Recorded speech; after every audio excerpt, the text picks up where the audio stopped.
Brigham Young, a man who personally managed the settlement of most of the western United States during the 1800s, would be the last person you would think would be in agreement with the protesters on Wall Street lately. The Occupy Wall Street protesters are decrying the evils of unbridled capitalism. Protesters are complaining about the concentration of wealth of our country into a few hands and complaining about the abuse of political power by huge corporations. Whether you're a young college graduate who can't find work or a 50-plus business person wondering how you're going to keep the lights on, you're concerned about the direction of our country, and you're wondering what you can do. Unfortunately, many protesters assume we have to throw out the free enterprise system or the Constitution or both and replace them with socialism or communism, which, they've been taught in the universities, is preferable to the abuses of capitalism. And in case you haven't heard, the socialist and communist revolutions of the last 100 years caused the death of over 100 million innocent people. Maybe government coercion is not the best way. So what we really should be looking for is not how to get government to force us into a more people-friendly economy, but instead, we should answer the question, how can we create prosperity and freedom for everyone without all the bloodshed? Good news. This question was actually answered over 135 years ago when the evils of capitalism were actually solved by a particular group of people.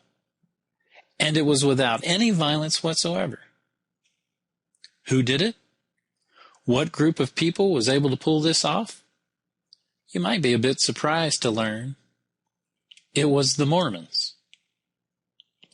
On July 10th, 1875, the leaders of the Mormon Church, including their prophet Brigham Young, issued an official letter to the membership of their church which reveals why and how they tackled the weaknesses of unbridled capitalism. That letter shows how committed those leaders were to the idea that the concentration of wealth was evil, and mechanisms for keeping wealth more evenly distributed were much more desirable.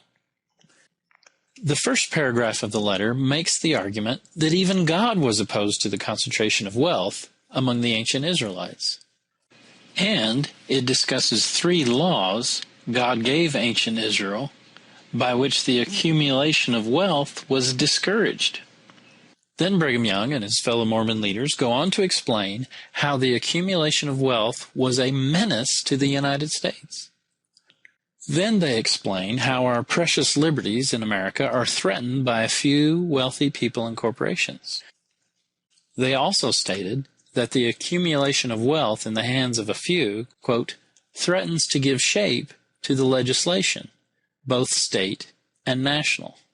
That the super rich influence legislation to their own benefit and not the people is exactly what the Wall Street protesters are complaining about today. The Mormon leaders stated that this great imbalance between the very rich and the poor could actually ruin the nation. Recent riots in Europe seem to confirm this view. The Mormon leaders observed that the very existence of unions indicates the presence of a conflict between capital and labor, brought about by the concentration of wealth in the hands of a few. In 1867, Brigham Young realized the Mormons, after being expelled from the United States and settling Utah only 18 years earlier, were themselves beginning to experience the bitterness of competitive free enterprise. The Mormon leaders explained how class distinctions were starting to creep into their society already. Quote, large profits were being concentrated in comparatively few hands instead of being generally distributed among the people. The Mormon leaders were also concerned that the resulting clash of interests between rich and poor would destroy their unity as a people.